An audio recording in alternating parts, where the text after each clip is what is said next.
sometimes your room just doesn't cooperate with you at all. So you got stuff over here, you got your screen, you got your sources, you got your AVR, your processor, your integrated, and then on the other side of the room, you got speakers, and that might be some subwoofers or maybe surround sound speakers, and your house doesn't have any cabling from that side of the room to this side of the room. Well, what do? Well, what you do is you call it SVS, and you say, hey, I need one of your tri-band wireless audio adapters because this thing will wirelessly connect the gear that you've got over here to the speakers that you've got over there. And that means you don't have to dig into your floor or into your ceiling or rip out drywall and run cables and do all that kind of stuff. You just plug this in on that side and then plug it into your speakers on this side, and magic happens and your room is awesome. Today we're going to use this SVS tri-band wireless adapter to integrate two Stark Sound sub 36 subwoofers that I have on either side of my sofa here with all of my source components on this side of the room.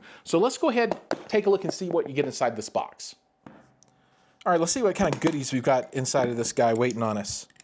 So we'll cut them open, and man, this is a pretty swanky little box right here. Oh look, you got pull tabs if you want to do that instead.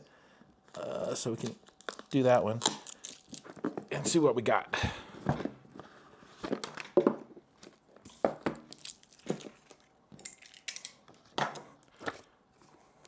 So instruction book, and then I guess source and destination, along with hopefully cables.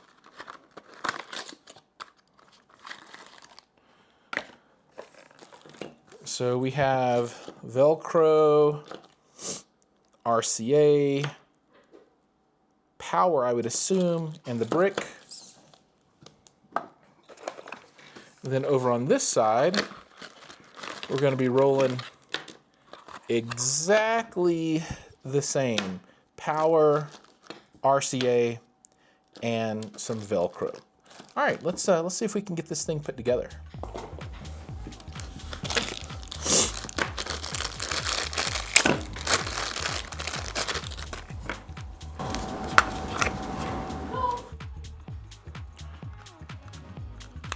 So that's your power setup, pretty straightforward.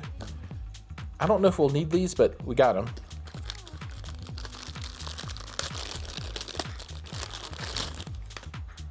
And this guy is noted receiver, so you can see here that this is going to be the one that goes on the subwoofer side. On the front, we've got the 5-volt 1-amp input, a pair button, and then your audio outs. And then if you're just doing subwoofers, you got LFE right here.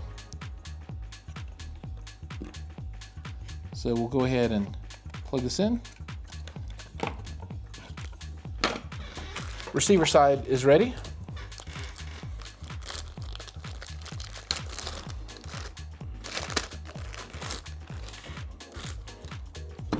Transmitter side, noted transmitter here. You got your power in, and then left and right, and then if you just need LFE subwoofer, use the red one. RCA will plug in like that. Power goes over here, and we are good to go. Now let's talk about the receiver side, and I've got some shenanigans going on here. So this sofa has a subwoofer on either side. This uses RCA, so there's no XLR. So if your subs only take XLR, I don't know if there's such a thing, you'll need adapters, but mine take both. But I do want to split this because I'm just going to use this as a pair, and my upstream integrated doesn't have any concession for multiple subwoofers, so it just gives you one sub out. So we're going to take the one sub out that you saw into the transmitter. Receiver, we're going to take the red out, which is the sub out. I'm putting this into a splitter. I'm going to split this into two RCA cables, one to each subwoofer. Now, all I had were some assorted double pair RCA, so no true subwoofer cable, so to speak. So I just plugged in the reds, and then those went to the input on the sub, and then we have power plugged in, just like we plugged in on the other side, which will go down to the wall, and that will complete our cabling for this side of the transmitter and receiver setup. Okay, now our goal is to get this transmitter, plugged into the sub out on this Cambridge Audio Evo 150. And this unit sounds awesome, by the way. This thing is super super cool. And I've got a review coming out pretty soon on it. But I wanted to get this subwoofer deal set up before I did the review. So we're going to step through this right now. And I've already got this plugged into the LFE in on this unit. And I'll do the power after we pull this out. So I'm going to struggle with this a little bit. We're going to see how we can get this going. Now the cables on here are kind of tight, and this IKEA furniture I use isn't super conducive to everything. So let's see if I can get back here and show you guys what's going on. Oh, these panels come off if you want to change them. You can put a wood grain on. I'll take it off so I can get easier access to everything.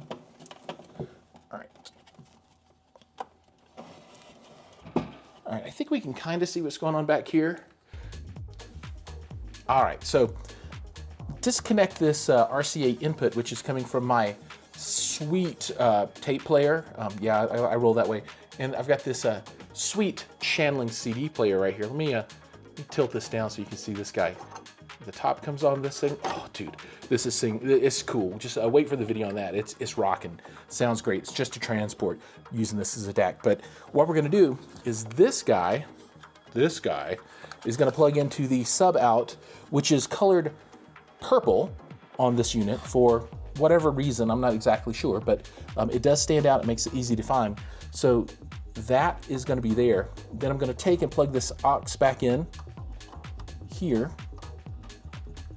And now we are in good shape to get this thing turned around. Now that everything's connected, it's time for the final test. Does bass actually come out of the subwoofers? And to test it, I'm gonna flip on the system and we're gonna see if it works, because it should just be magic, right? We've got it all cabled up, the RCA out on the back of the Cambridge Audio into both subwoofers. Fingers crossed.